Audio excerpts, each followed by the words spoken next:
Hello. Okay. Sit down.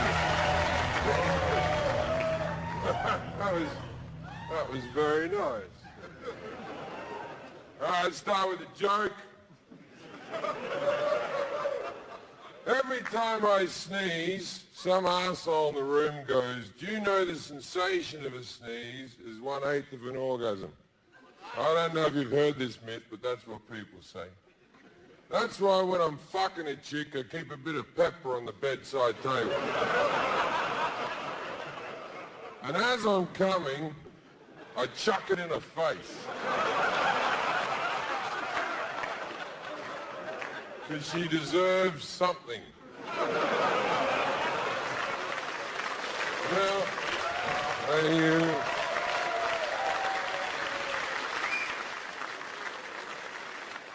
I used to, for a while, date Michael Phelps' ex-girlfriend. And that sounds like a joke, but it's true. I dated Michael Phelps' ex-girlfriend. And I'll tell you something about fucking Michael Phelps' ex-girlfriend. You put no effort in, because no matter how good you think you're fucking her, you're not fucking her as good as the greatest Olympian that's ever lived. This guy's 6'8", has size 20 feet, and holds his breath for a living, right? He burns 10,000 calories a day. You know he's just fucking her and drinking Red Bull and eating chocolate bars. And I'm there coughing cigarette phlegm up on her back.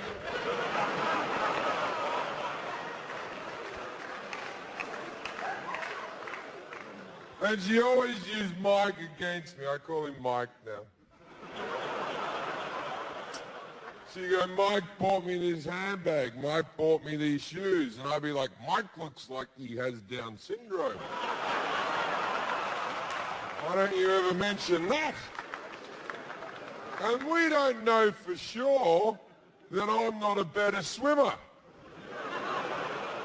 I've never timed myself. When I get in the pool, it's for pleasure, not to show off in competition, right? I can tell you if I ever finish a lap of an Olympic-sized pool, I'll be really, really tired.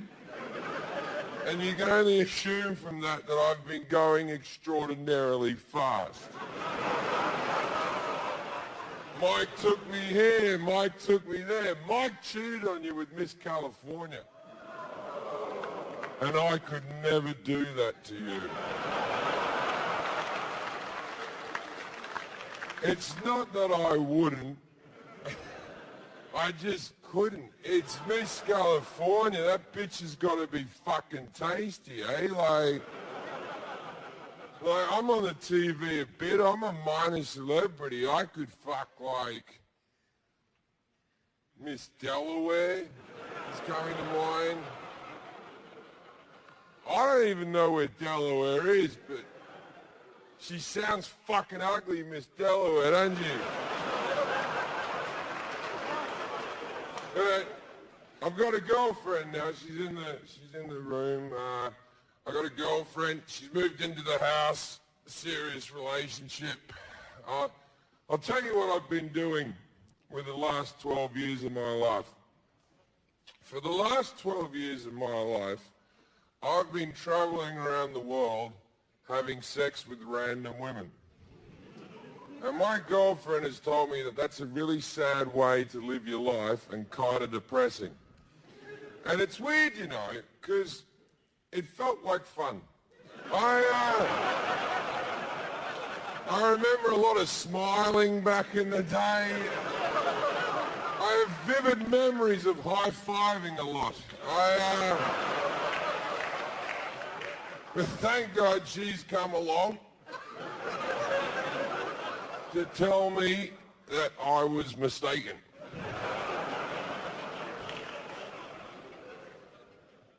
Mate, you might be asking why would I want to settle down. Then I'm at the age now, 35, where I'm thinking of the future. I would like to be a father one day. I think I would be a great dad. I really do. I just don't think I'd be a good husband, and there's a problem. Because you can't just like meet a woman, marry her, get her pregnant, she has the child, and then you divorce her in the first year. That's automatic bad dad territory. It doesn't matter how many ball games you take the little cunt to, you're a bad fucking dad. So I think the only way out for me is to like meet a woman, marry her, get her pregnant, she has the child, and then if she could die, that would really help me out, because your kid couldn't hate you then, because I'm doing my best, your mum's dead, you know. Well, I've looked into it, and not as easy as you might think. It turns out that terminally ill women don't want to get pregnant. They're all about them and what they're up to and their issues. The terminally ill are very fucking high maintenance, if you ask me, so I need to find a woman who doesn't know she's dying, and that's a whole new set of complications. So I need to befriend a doctor. That doctor will have like a cancerous woman come into his office, and he'll be like, "Oh, you're fine, get out of here, you're wasting my time, congratulations on the weight loss." Then he'll ring me up and go, "I've got one," and I'll be like, "Yay!" And then I'll give him a couple of free tickets to a show, we'd call it even. Then I'd meet the girl, I'd be really charming, I'd get her married, I'd get her pregnant, she'd have the child, and then if she could die, that would get me out of a bind. Like, I don't want her to die during childbirth. I'm not a fucking animal, you know, like a few years later after the kid could walk and talk and wipe its own ass and open the fridge and take care of itself to a certain extent. And I'm thinking I want a daughter. I think that would suit me to have a little 3-year-old daughter, Eliza. I've already named her. So picture me, Jim Jefferies, with little Eliza, struggling through life. Hey, just the two of us. The mum's fucking dead. She's long gone. It's just the two of us. I do what I can. I take her on the road with me because I can't leave her with anyone. She's all I've got left.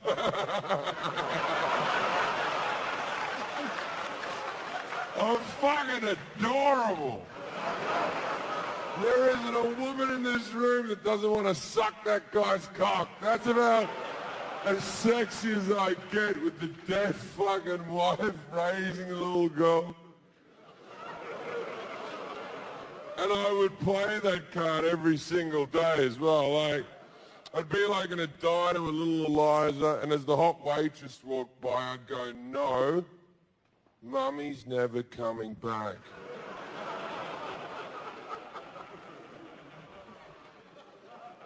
Then when the waitress came up, I go, no, nothing for me, thank you so much.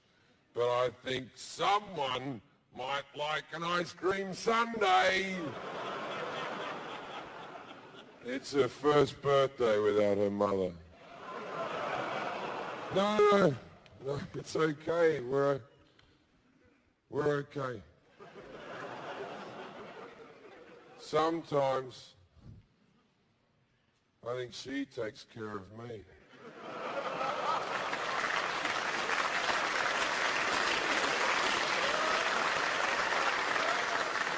You know what'll be happening later on that evening? I'll be getting my dick sucked and the free sundae.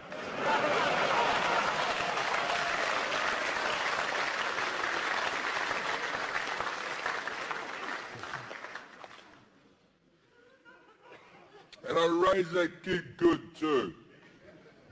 No fucking around. Raised that kid the same way that I was raised. I beat the fuck out of it.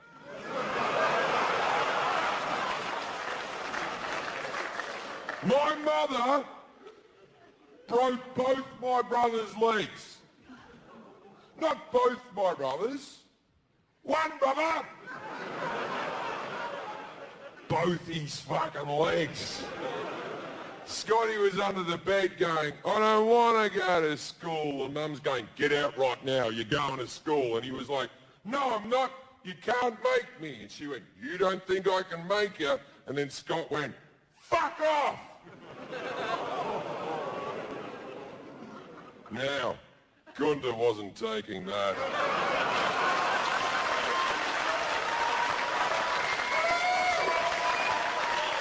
She reached under, grabbed him by the shirt, pulled him backwards, yanked him upwards so his shins shattered against the bed frame and the floor. Now on the upside, didn't go to school that day. Got a couple of extra days off to relax.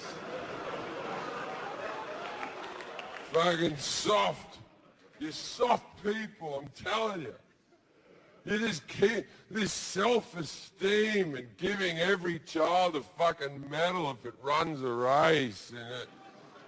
There are two fucking lots of people in this world, winners and fucking losers, right? You might not be a winner at everything, you might not be a loser at everything, but you won't find out what the fuck you're good at if they tell you you're fucking good at everything. Right? See, you here in America are the most powerful country that's ever been. You're coming number 27 in education, and that's disgusting, right? But you're coming number 1 in confidence. So you're breeding stupid, confident people. They're the worst employees in the fucking world. All right? So this whole we're number 1 shit, call it a fucking day, America. China's coming to get you. And you can't stop China, mate, because they're number 1 in education and they're the bottom of the list in confidence. Their entire society rotates around honour, respect, dignity. Do your homework, learn your fucking violin. So who do you want putting your car together? A little nervous Asian fella with a drill going zzz? Or this guy? Zzz. Perfect.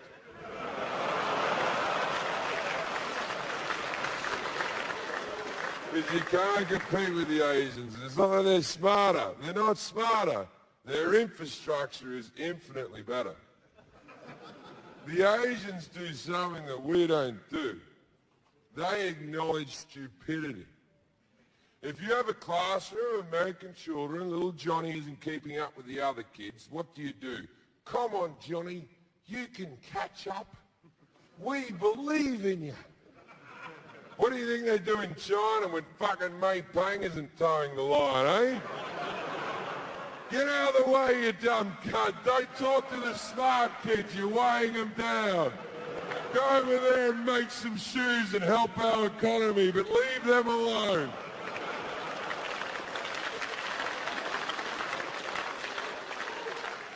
You don't acknowledge stupidity and I can fucking prove it. We have 1,000 people in the room. By a show of hands, don't do it ironically.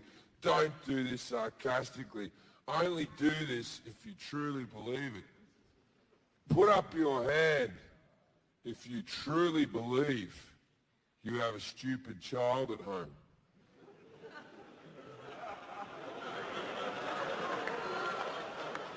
None of you. Well, guess what? It's statistically higher than that.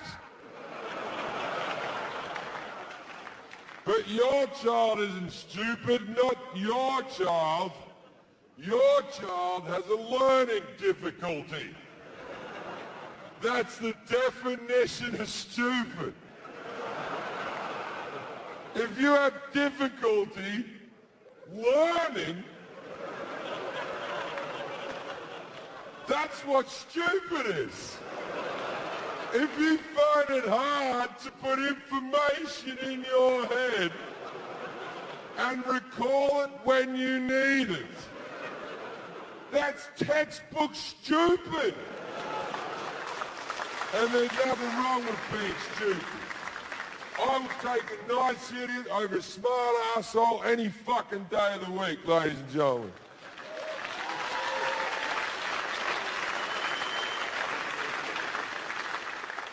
But let's just acknowledge these people. You know, now I've given you a good point. Many of you are thinking, maybe our kid is a dumb cunt.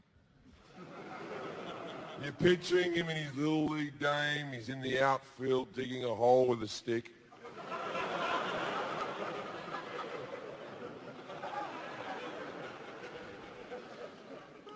I've told you before in one of my other DVDs, but this is how you find out if your kid's a dumb cunt, right?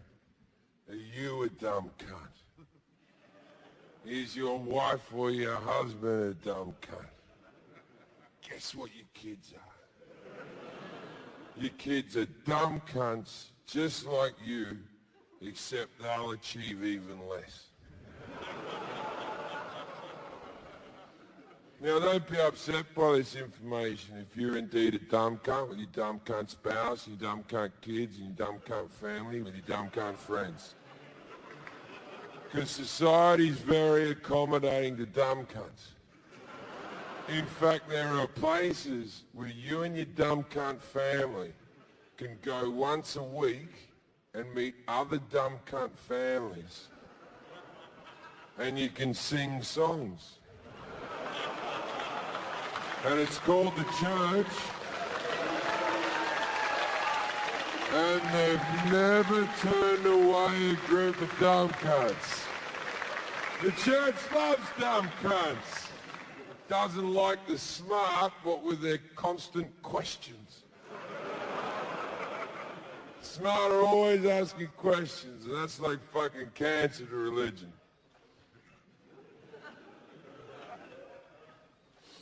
See, I became an atheist when I was 15 years old. I remember there was an exact moment. I was digging a hole with a stick.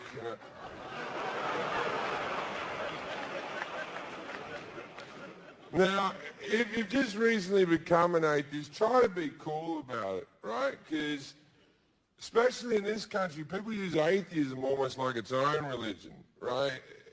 Because when you become an atheist, you're very angry because you've been fed so many lies that you become angry, right? So try to be what I call a good atheist. I used to be a bad atheist, right?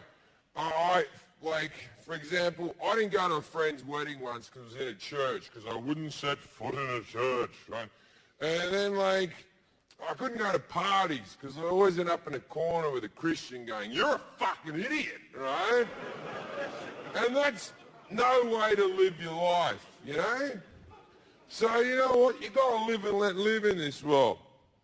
Have the magic man. Don't have the magic man. I don't give a fuck.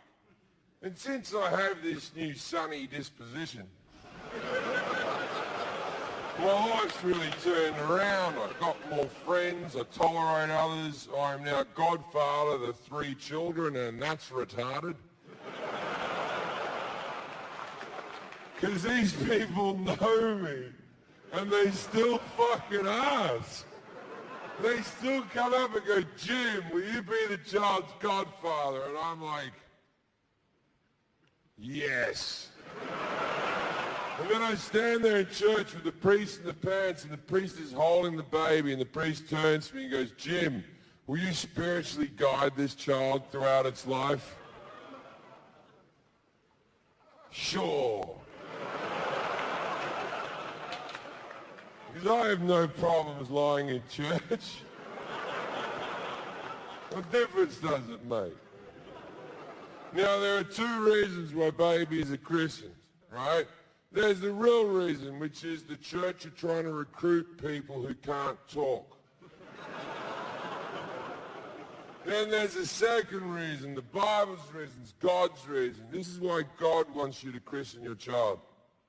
Because if you don't christen your child, and it dies in infancy, it doesn't get into heaven.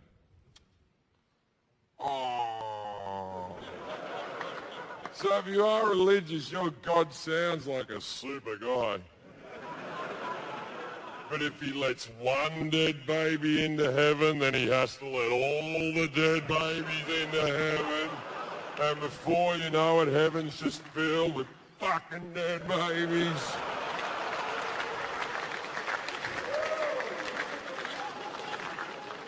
Won't be able to move for dead babies.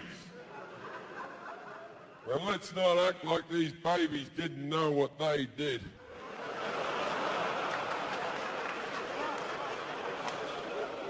Now, it's not lost on me that when I tell a joke like that in front of this many people, then in this room, there's a good chance that there's a couple who lost their child in infancy. And I'm a comedian, I'm meant to make you laugh, and I've just reminded you of the most horrible thing that ever happened to you, and for that I am sorry. But if you weren't smart enough to get a pedophile in a dress to put a small amount of water on the child's forehead, what the fuck did you think was going to happen, right?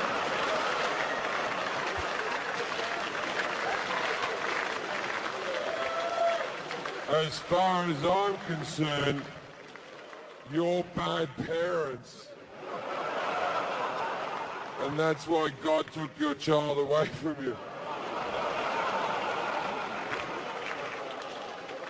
Because I think we all know that God makes no mistakes. So.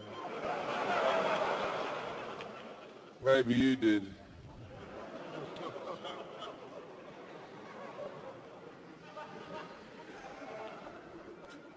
It's weird, I feel tension in the room now. People are still... I like it. I prefer the laughter. I'm used to laugh. I like this weird feeling. Because you all know when I do shit, my specialty boy, thinking, people still get shocked. Right? But the thing is, it's not my fans that get shocked or upset. They know what's fucking happening. The problem with these shows is that people come in groups. And there's some guy here who's a big fan of mine, and he said to 6 of his friends, you gotta see this guy. We're gonna have a great fucking night. And at this stage of the show, he's going, oh no. Oh, Karen's here.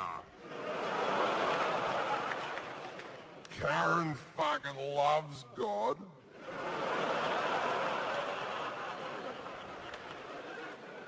I'm never gonna fuck Karen.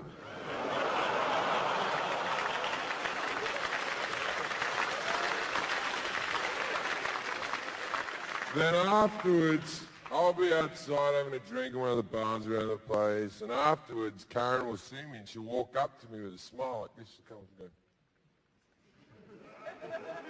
And then when she gets really close, she'll go, you're a fucking asshole!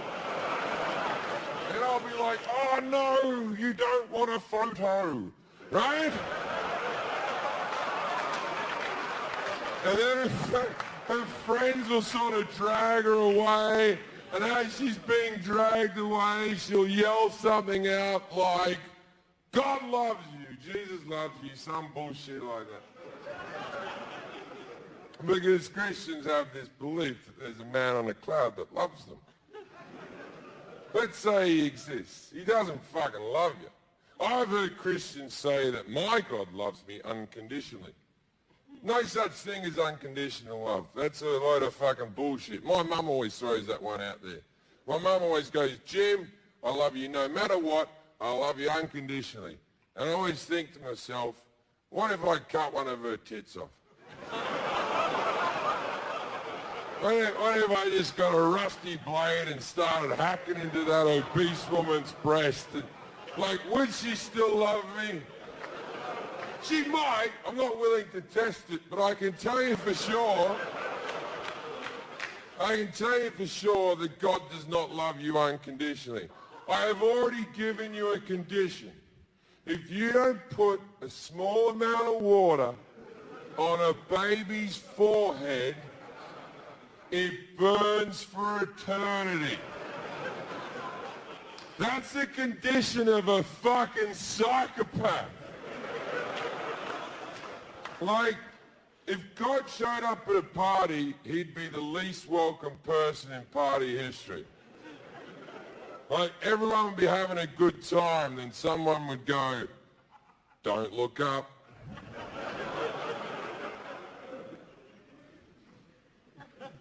Oh no. God's here.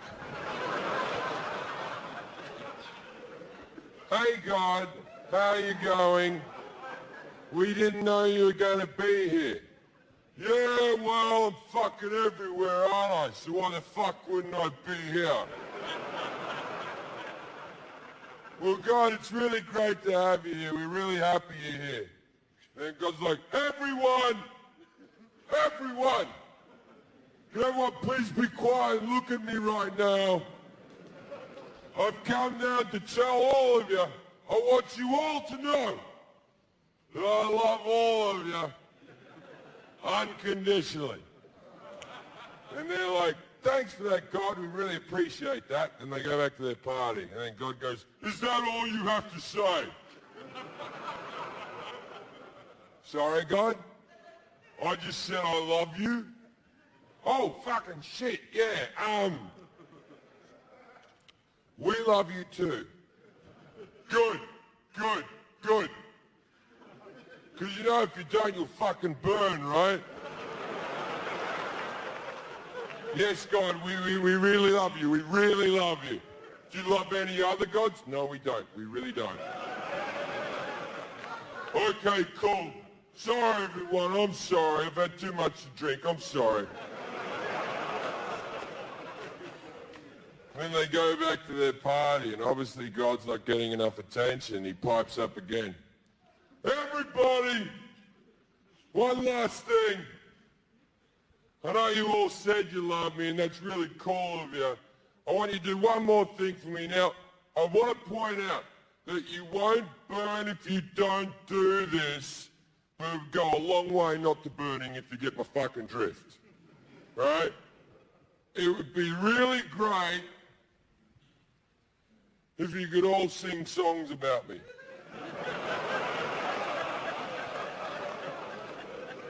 And they're like, sorry, God? I made the fucking world. Just sing a fucking song. What's the problem?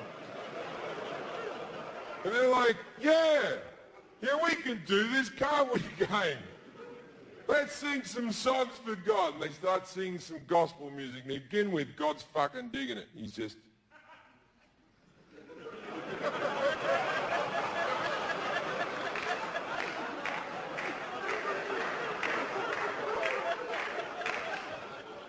Because let's not forget that God's a white guy.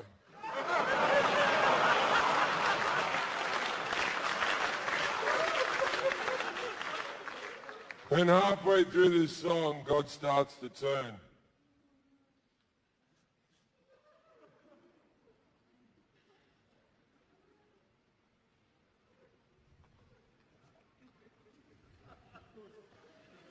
Everyone stops singing. Who's the guy in the pink shirt who's enjoying singing?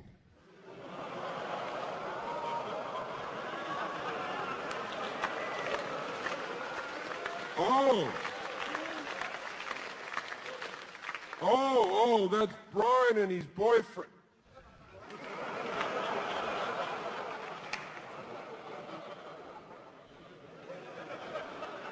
You know I hate faggots. But God, calm down. You just said you love everyone, not faggots, I did. And then people are trying to calm him down. He's like, don't you fucking touch me! Don't touch me, you faggot lover! They're like, God, it's probably best you just leave this party. You're all gonna fucking burn, all you fucking cunts. And he goes outside and he's trying to calm himself down. I fucking hate faggots. I couldn't be clearer about this. It's in my book, for fuck's sake. Everyone's got the book. No one's fucking read the book. Everyone's got the book. Then he passes like a young couple holding hands. He's like, hey, how you doing? You see that tree? I fucking made that shit. Hey, wait.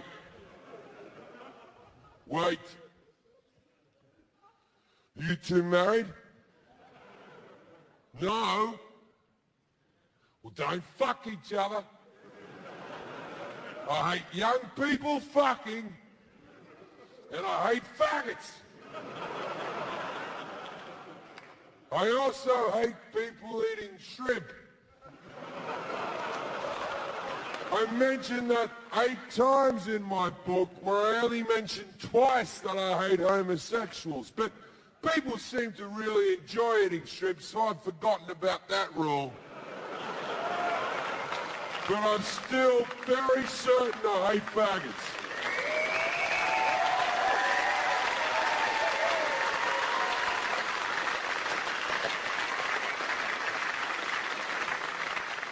And everyone's like, I'm so happy to have him in my life. This constant glow I have in my heart. My pet hate when I'm on stage, it doesn't really matter too much in this show because it's being filmed, but I hate it when people have their camera phone up and they're videotaping my show when I'm doing a gig. For 2 reasons. It sounds silly, but first reason is simple. They're my jokes, and I don't want you putting them on the internet before I get to record them on a special. Second reason is I'm not in charge of the editing. You know how easy it would be to edit that last routine down to, I hate faggots!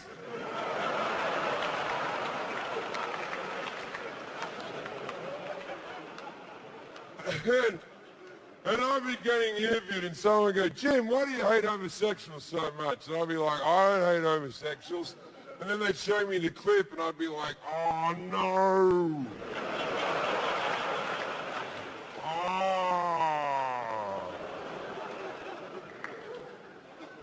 What you don't understand is I was God at the time.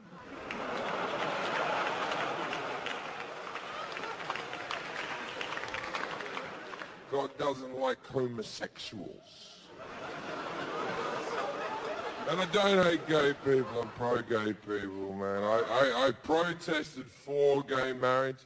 I believe very strongly in gay marriage. I believe if you're a person who's watching this special right now and you don't believe in gay marriage, turn it off, you're a fucking dick and I don't want anything to do with it.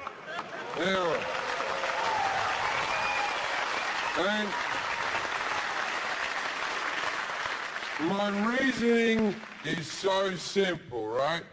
If you don't believe in gay marriage, you're a dickhead because it's got nothing to fucking do with you, right? Doesn't matter. It doesn't matter who loves who or who wants to be with who. It's none of your fucking business. None of your fucking business. If you hate gay marriage, you know what you should do? Don't marry a gay person. That'll be your little way of getting around it. That'll fucking show the gays, eh?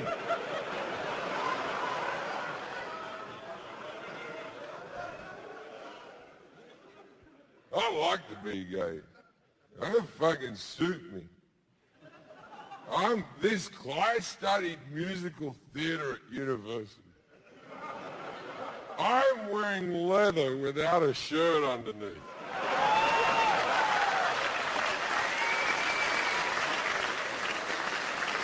I would love to be gay. I'll tell you why, because I'm a man's man. I like men. Men like me. We like each other. I hate women. Women hate me. We hate each other. The only reason I couldn't be gay is because I could never fuck a man. Because I could never fuck something that I respect.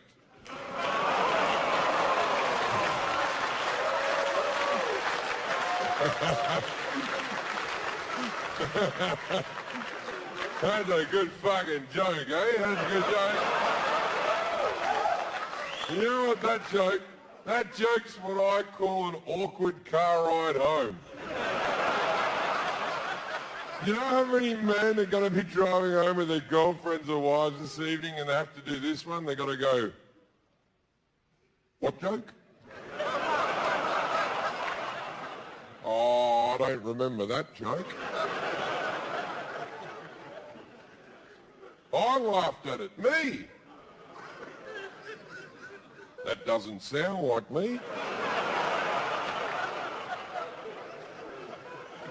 You're saying I stood up and clapped? I was probably laughing about the joke before it, where God hated homosexuals. How did I know that joke was before it if I didn't know that this joke even existed?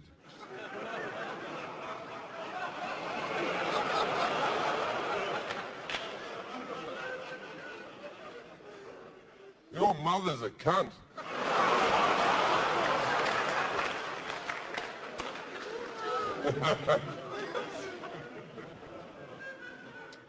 Let's tell some stories.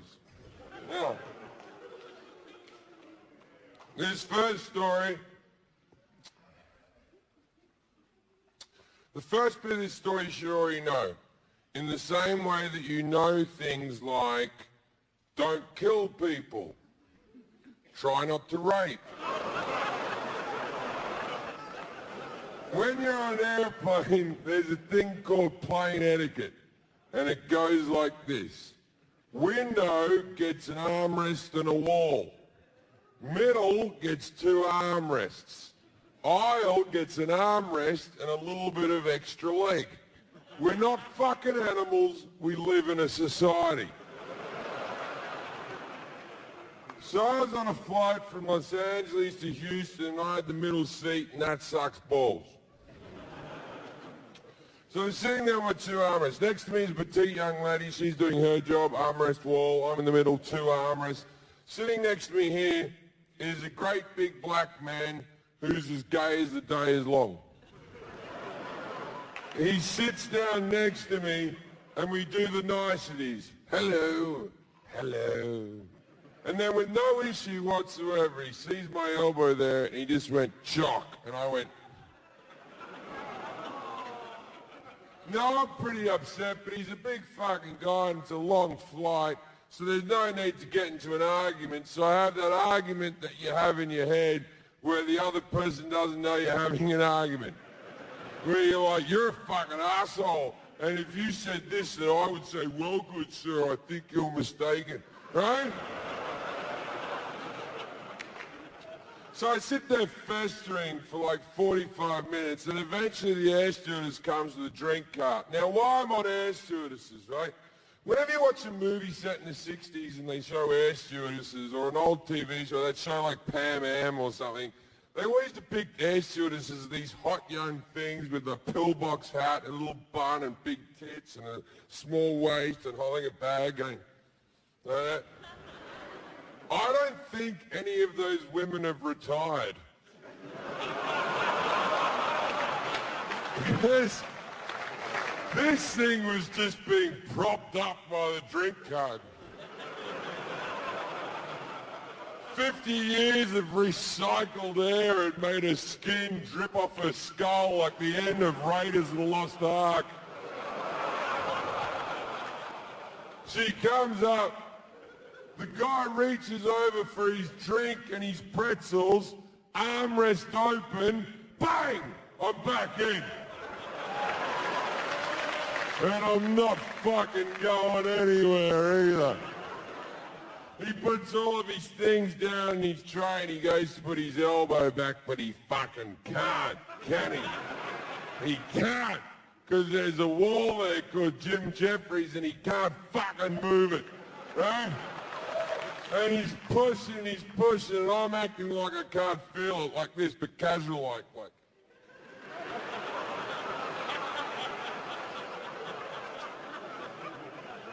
Then he gets his fist like this and his hand like that, and he's pushing really hard back. And I'm trying to do that casual.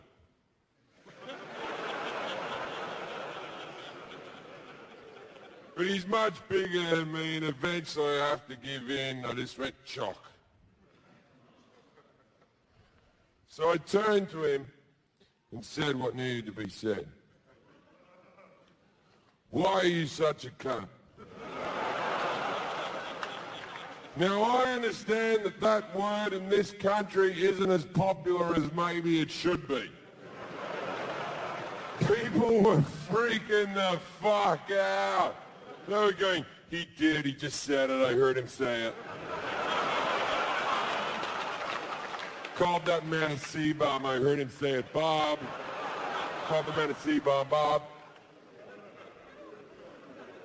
And he was shocked as well. He turned to me and went, excuse me, why did you just call me? But in for a penny, in for a pound, right?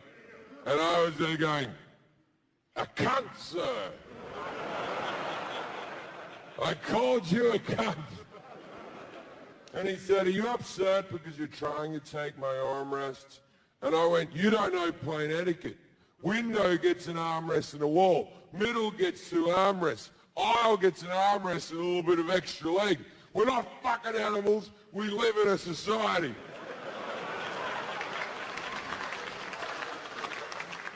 And the people that initially hated me agreed with me like, he is right about that. That is true.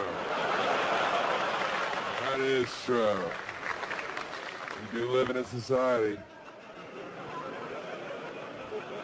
And he went, oh, I'm only taking the back of the armrest. You can have the rest of the armrest. And I went, you take the back, you take the whole fucking thing. No one gives a fuck about the front of the armrest. No one's ever gone, thanks for the front of the armrest. I said, it's not just that you're taking my armrest. Your elbow has come over the armrest and it's digging into my rib cage. And he said, well, maybe if you lost some weight. I know. I was gobsmacked. I didn't know what to fucking say. I just turned to him and went, you bitchy queen. Now everyone on the plane has lost their fucking shit. The movie can fuck off, mate. No one's watching the fucking movie. I'm the entertainment now. The air stewardess comes running back on a walker. She comes up to us and she goes, what's going on here? And I said, I want this fucking asshole away from me. And she said, sir, this is not the situation to be swearing in. I went, yes, it is. We're having a fight. And she went, well, there's no need for name calling. I called the guy bitchy queen, so I sort of get what she's saying. And I turned to her and said, you know what? You're right. There is never a need for name calling. But as a proud gay man myself, I feel like I've earned the right to say such words, so.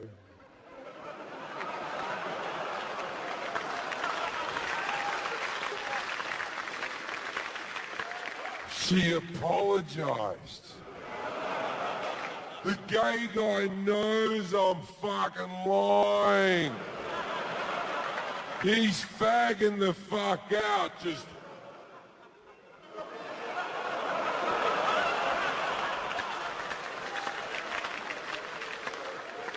And the air stewardess went, can everyone calm down? What's the problem here? And he went, he's trying to take my armrest. And the air stewardess went, everyone knows the middle gets two armrests. And I went, see? She goes, I'm going to have to break you two up. And she points to the man and said, sir, you're going to have to find a seat at the back of the plane. I'm victorious. I stand up. I bash my head on the thing. I pointed at the man and I went, get to the back of the plane. Now a lot of people on that plane hadn't seen the rest of the argument. All they've seen is me pointing at a black man, yelling, "Get to the back of the plane." Things got real awkward real fucking quick. I didn't know what I'd done yet. People were yelling at me, calling me a racist, and I was like, I know, but how do you know?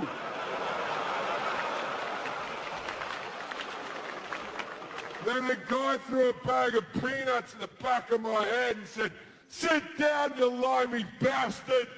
And I was like, "That's the British. I'm Australian, you fucking racist."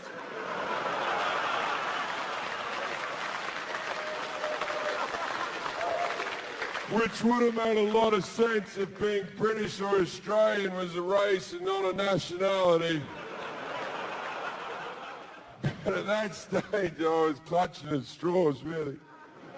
So, I go sit back down in his old chair. We got the empty seat between us, me and the girl pounded out. Now, later on the flight, I'm walking up the back of the plane to the toilet. And I want to see the guy, because I want to go.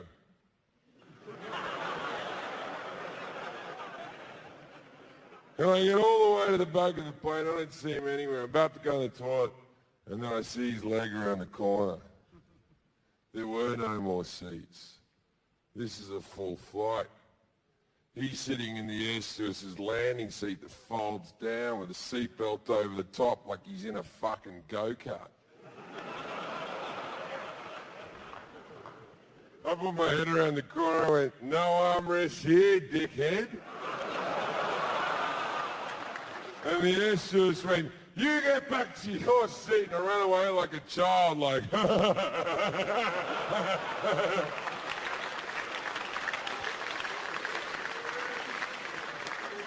So, for landing, I go sit back down in his old seat. Now, the air stewardess seat is taken, so she's taking my old seat in the middle, and she fucking hates me.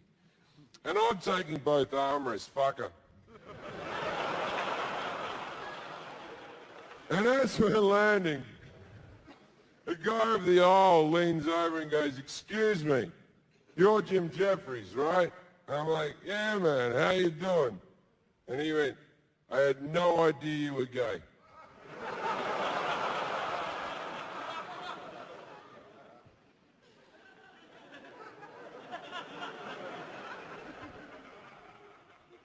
Fucking yeah. I like cock.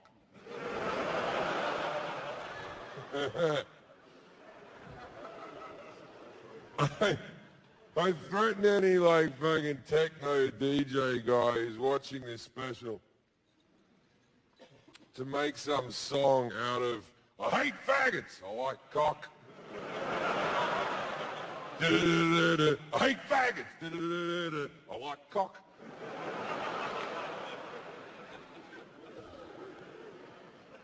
Oh, it's going to be popular in Europe.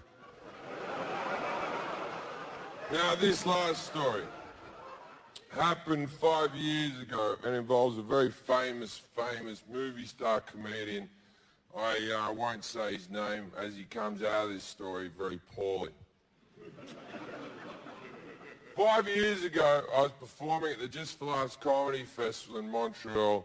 I was out there before my career had taken off over here a bit. I was out there supporting a very famous comedian.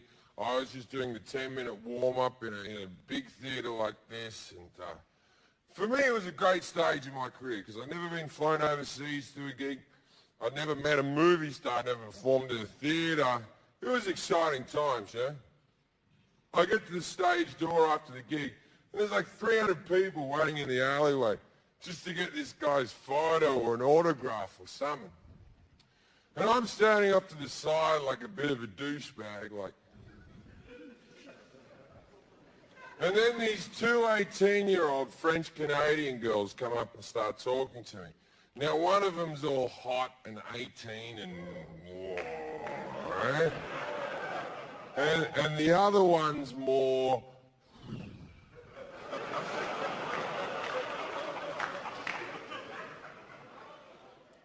fat.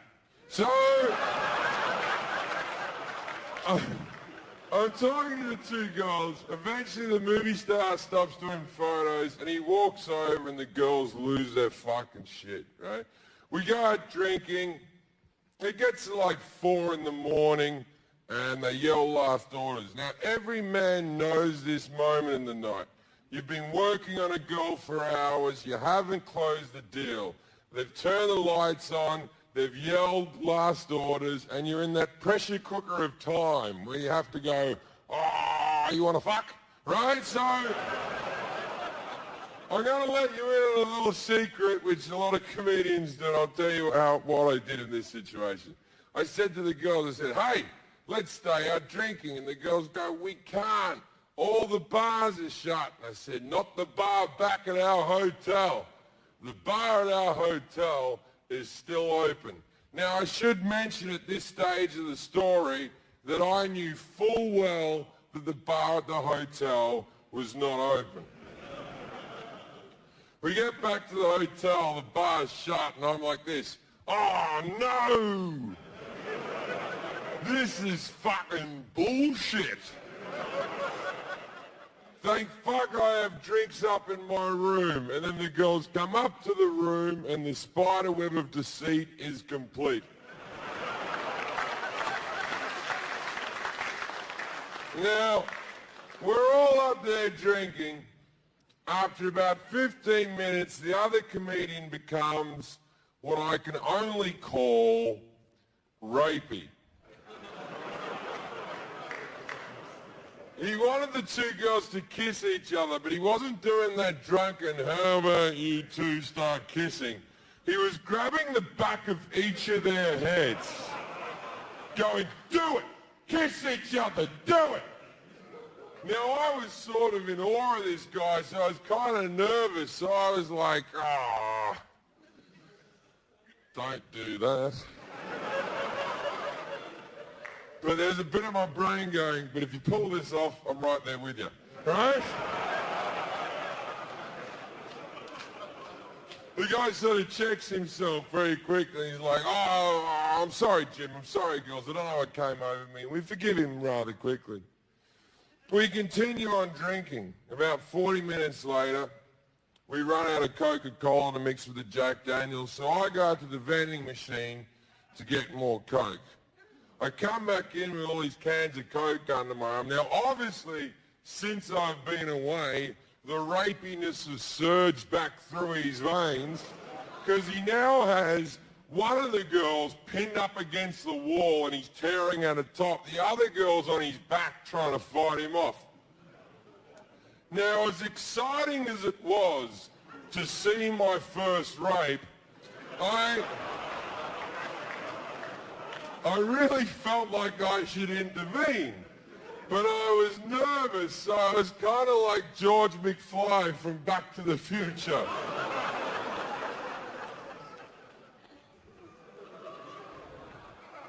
Hey, you. You get your damn hands off her.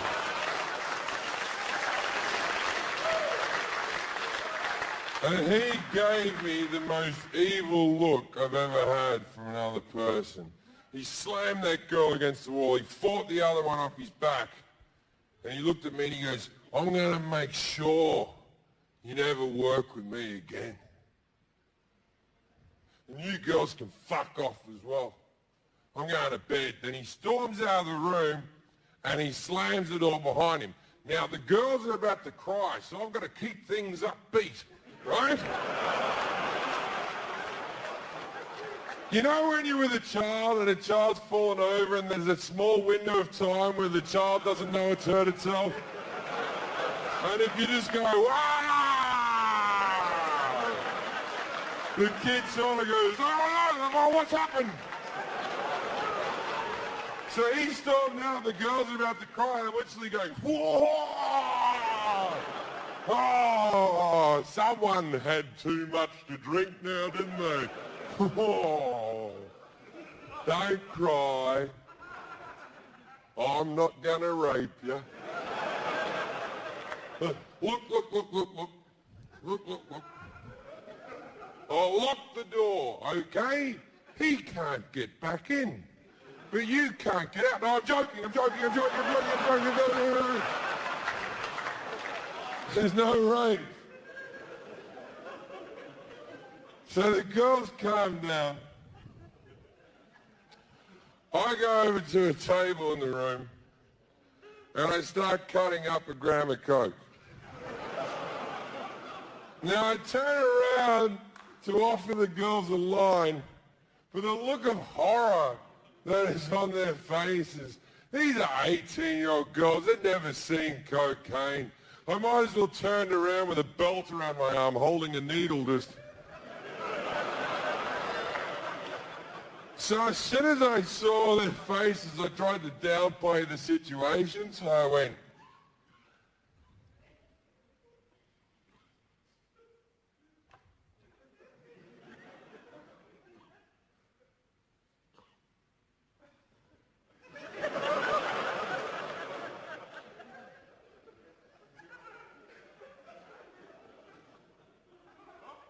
I've never done it before.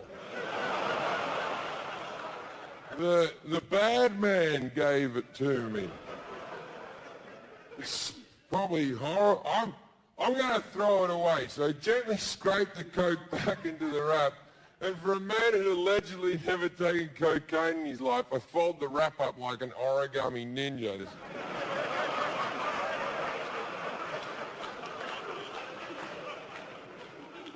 And then I looked at the girls and I went, well, I'm off to the bathroom. And I go to the bathroom, my own hotel room, and I start doing cocaine off the toilet seat. I come back out a little bit more chipper.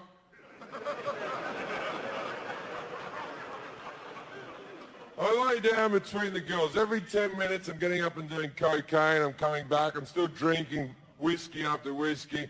So I'm drunk, plus I'm coked up, but I'm trying to act like I'm not coked up. And so I'm trying to hide everything in front of the girls, and that's given me the appearance of cerebral palsy. Because I'm just laying between the girls going...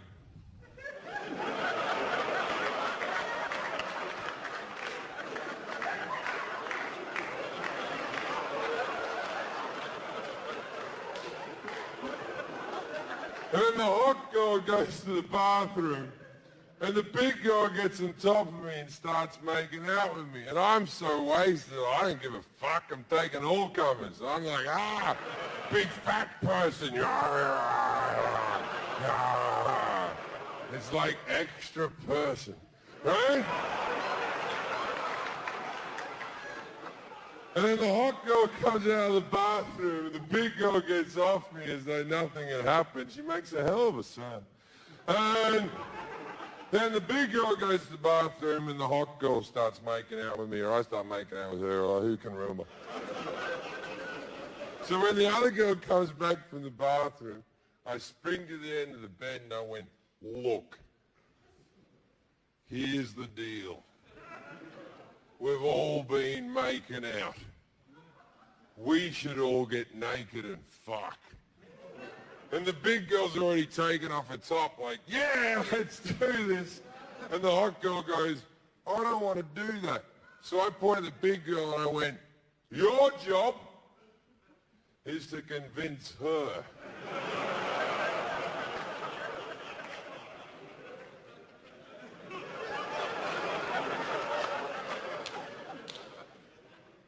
I'm going to the bathroom. So, I go to the bathroom. I do another fat line of Charlie. I peer out the bathroom door, the two girls are naked. I'm excited, but I've never had a threesome before, so I panic a little bit. So I jump back into the bathroom in front of the mirror. I'm like, ha-ha! This is fucking brilliant! 40 minutes ago there was gonna be a rape in this room. I've really turned things around. And then my brain goes, you've just taken a gram of coke in 40 minutes, and I look down and my cock shrivel up like a walnut. And I'm like, oh no! And I start hitting it like it owes me money. I'm trying to reason with it. Come on, it's two 18-year-olds. This is what we've always talked about. I'm stretching and trying to get blood flow back into it. But I've got nothing. I don't know about you, but when I take coke, I bloat out and I sweat like a beast. And I'm all fat and sweaty with this gnarly little fucking cock. My mouth's like cotton and I'm just looking at myself in the mirror like,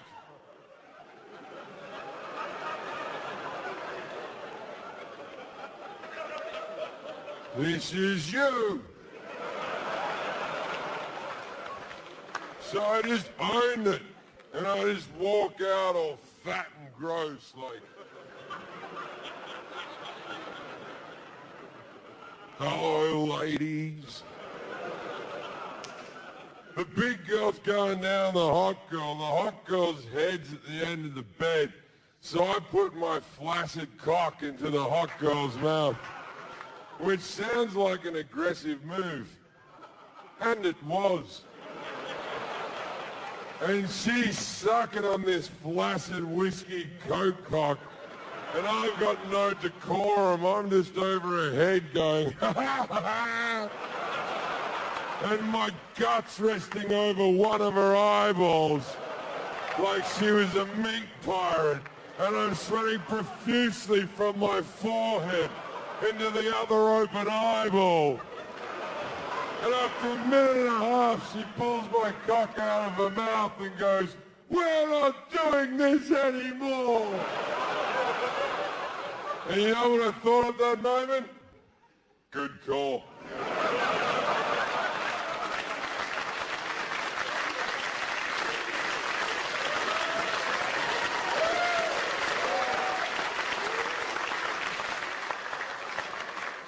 I really pushed that boat out as far into the harbour as maybe it should have gone, you know? I just wanted the girls to go home. I wasn't going to make them happy. All I wanted at this stage of the evening was to have me coke wank. Now, if you don't know what a coke wank is, let me explain. When you take about a gram of cocaine or so and you get home and you're laying in bed and your friends are gone and the sun's about to come up and the depression's about to set in, you masturbate for around 4 hours. Now this sounds excessive, and it is, but don't think you're enjoying yourself for 4 hours. For 3 hours and 58 minutes, you're in fucking agony, because the cum's right at the end of your cock, but the nerve centre in your brain refuses to pass the message on to shoot it out. And that's what keeps you at the table like a bad gambler. Now, the most important thing with a coke wank is to keep your focus. You lose your focus, you're fucked. You've hit the reset button, you've got to start again. I'll tell you how I do it. I lay on the bed with my laptop really high up on my chest, with the battery burning into my ribcage. I put the most horrific porn I can find on the screen, which often is just women punching each other. I put my hand behind the screen so I don't have to see how violently I'm fucking myself. Then through cuts, abrasions and bruises and using tears as lube, eventually you will come, but you're so dehydrated it doesn't come out in a fluid state. You just shoot like these 6 gelatin chunks. Now ordinarily, when you come on your chest, it's best to get a towel and mop it up, but this stuff just roll it in a ball and chuck it in the corner.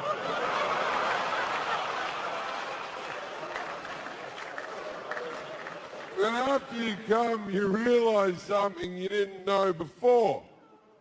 You're almost dead. Your heart's beating at a very irregular pace.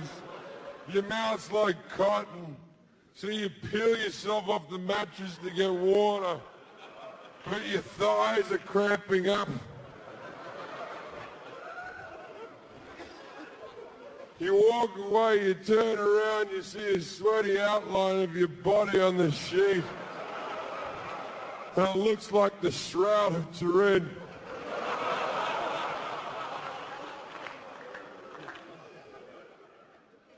Anyway, I was looking forward to doing that.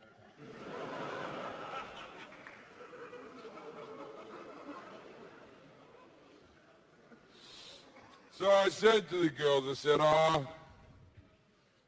you can go home. And the big girl went, but I still want to get fucked. And I went, you're more of a package deal. Now, as soon as I said it,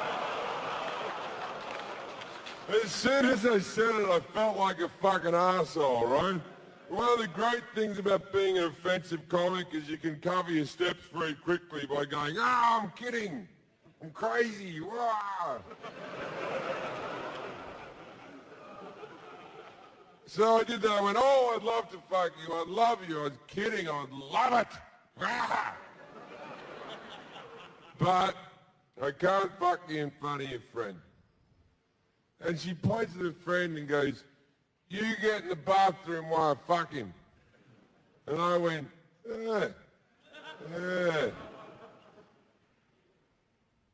I can't see why that wouldn't work.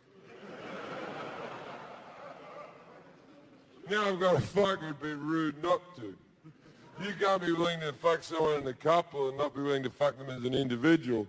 That's bad manners, and my mother brought me up better than that. So I'm going to fuck this girl to be polite. And her friend didn't want to go into the bathroom, and she's like crying, and her friend's like pushing her, like, just get in the fucking bathroom. This big fat girl is pushing this hot girl, like, get in the fucking bathroom. And I'm so wasted, I'm getting involved, like, yeah, get in the bathroom. And so we push this hot girl into the bathroom. She sits on the toilet, she's crying, she's so hot, and she's crying like, then she turns the hairdryer on so she doesn't have to listen. So picture like, there's this hot girl, she's crying, she's holding her hairdryer, just, anyway, that gave me an erection. So now I've got an erection.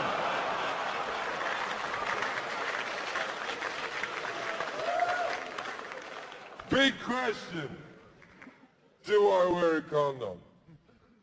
And the answer is no. I was on too many drugs to come. No one's getting fucking pregnant. And let's be honest, 18-year-old Canadian who'd never seen cocaine, let's go out on a limb and say she doesn't have AIDS. And even if she did have AIDS, it wouldn't be the aggressive AIDS. It would be a soft, gentle, girly AIDS. It probably wouldn't kill me. So I got on top of her. I told her I was a premature ejaculator, so I didn't have to fuck her for too long. Because I knew I wasn't going to come, right? So I put my cock in her for like 10 thrusts. I went. And I just pulled out and went, ah. And she went, what was that? And I just came over there. And she goes, no, you didn't. I went, yes, I did. There's heaps of it over there. Wouldn't go over there, you'll get pregnant.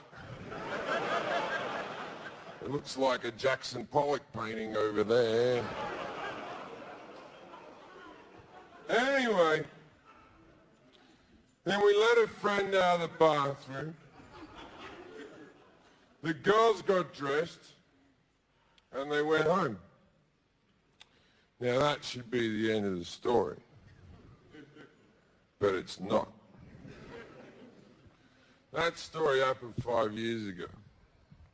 Now this year, I went back to Just for Laughs Comedy Festival in Montreal, and I wasn't supporting some movie star. I was in the big theatre myself, and when I finished the show, I went to the stage door, and there was people waiting for my autograph, and at the end of the queue was the hot girl, all of these years later. And I took her back to my hotel, and I fucked her.